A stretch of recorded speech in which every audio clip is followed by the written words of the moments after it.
We're getting on top of the Eggboots. I mean, we've talked before about getting on top of it, but we seem to have at least several a week now. Yeah, well, every Eggbird is the subject of a lot of focus, so that's certainly the case. But overall, they have been reducing now for a number of months. It'll be probably about 4 months now. We've been sort of driving those numbers down of aggravated burglaries. The aggravated burglaries, people breaking into homes while people are in them, as Sean's talked about.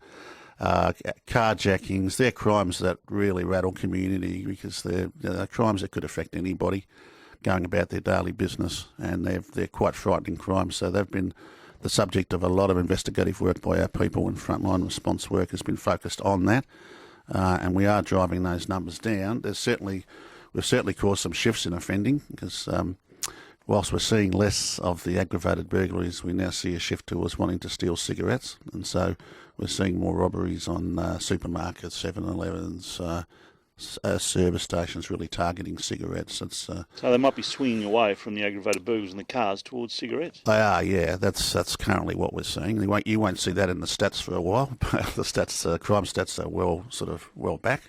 We don't see what's happening now for a number of months, but we see it every day. I get the reports every day, and we're certainly seeing the shift towards wanting to knock off cigarettes now. So it's something we're working with the traders and the service stations, supermarkets on. That's a worry, isn't it? Because they're pretty soft targets. So, your 7-Eleven or your service station or your little IGA shop, they're pretty soft targets.